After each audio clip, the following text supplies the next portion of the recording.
Joining us now is DePaul University professor Jason Hill. Professor, thank you for coming on. Thank you.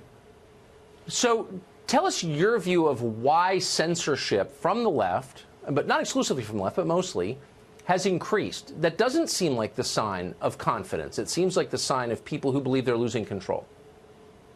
Well, I think what has happened is that the right has lost the cultural wars. I think that we are seeing a period since the 1964-65 period in which the free speech movement was fought, ironically, by the far left.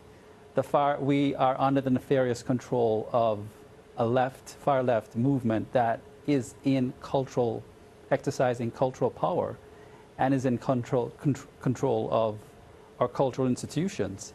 And what we have are these institutions like Google, like Twitter, like YouTube, yielding to that cultural power out of fear of retribution or repercussions that they fear will have financial consequences. But make no mistake about it, we are in the throes of a far left that has exercised and is exercising great cultural power over our society. They have won the cultural wars.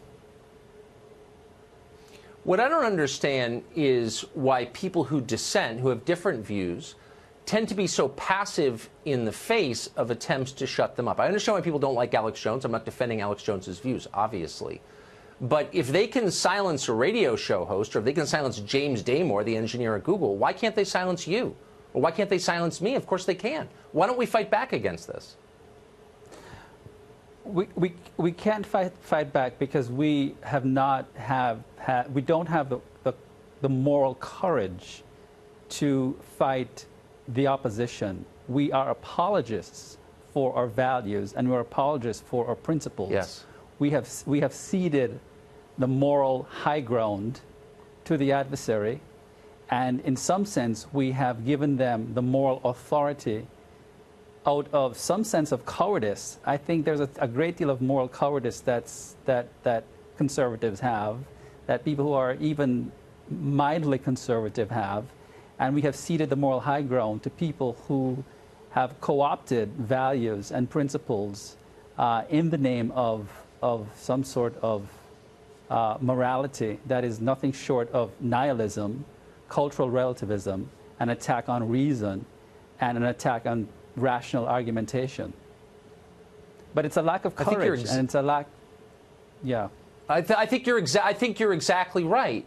But if all people who dissented from the prevailing view of say, our tech billionaires who have so much control over our speech, paused and said, you know, I'm not actually going to go along with this. You don't have the moral high ground over me, and I am going to say what I think. I'm going to say it even louder if you try and silence me.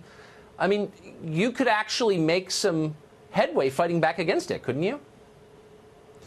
You could, but I think the point I'd like to reiterate is that we don't really realize the kind of cultural power that is being exercised and the kind of intimidation tactics that is exercised and wielded over people who have dissenting views. There is a kind of hijacking of one's moral conscience that has to be reckoned with.